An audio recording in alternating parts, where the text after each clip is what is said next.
नाही। मग या समाजाचं, या कुटुंबाचं, या लोकांचं, या पृथ्वीचं काहीतरी देणं आपण लागतो आणि ते देणं दिल्याशिवाय आपण या ठिकाणाहून जायचं नाही। म्हणून जीवन जगत असताना जसं माझे ज्ञानोबा किती, माझे ज्ञानोबा किती वर्ष जगले? 22 वर्ष। माझ्या ज्ञानोबारायांनी ज्ञानेश्वरी लिहिली, चांगदेव 65 लिहिली, अभंग लिहिले आणि 22 वर्षाच्या आयुष्यामध्ये आज सूर्य चंद्र आहे तोपर्यंत त्यांचं नाव अजरामर राहणार आहे। माझे तुकोबाराय फक्त 42 वर्ष जगले, विरक्ती घेतली त्यांनी। विरक्ती म्हणजे पूर्ण संसारामधून विरक्ती काय असते हे त्यांनी दाखवून दिलं। संसार करत करत काय केलं? भगवंताचं नामस्मरण केलं। माझे अभंग, हजारो असे अभंग लिहून ठेवले।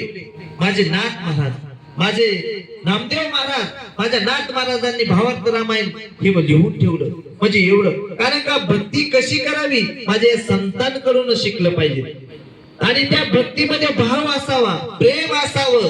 म्हणजे काय की भाव म्हणजे काय, प्रेम म्हणजे काय, आणि प्रेम असलं, भाव असला तरच ती भक्ती शेवटाला टिकत असते।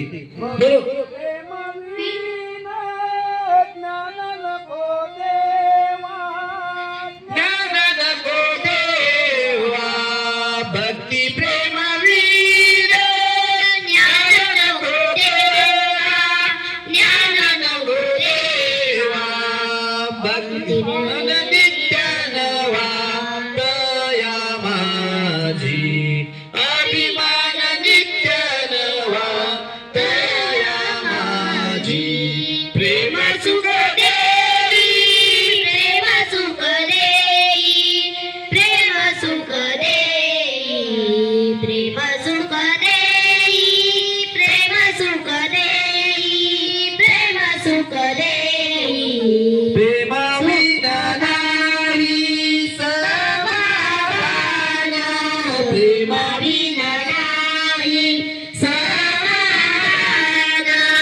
करत असताना, परमेश्वराची भक्ती करत असताना, परमेश्वराची नाही माझ्या आई वडिलांची, स्वतःच्या आई वडिलांची जरी भक्ती केली ना तरी त्या माझ्या परमात्म्याला, विठू परमात्म्याला, माझ्या भगवंताला ती प्राप्त होत असते। म्हणून घरातील आपल्या आई वडिलांची सेवा करा, जरूर करा। आजी आजोबांची सेवा करा, माझ्या कुटुंबाची सेवा करा, तीच तुमची शेवटाला जात असते। म्हणून माझ्या आई वडिलांची, माझ्या आजी आजोबांची सेवा करा।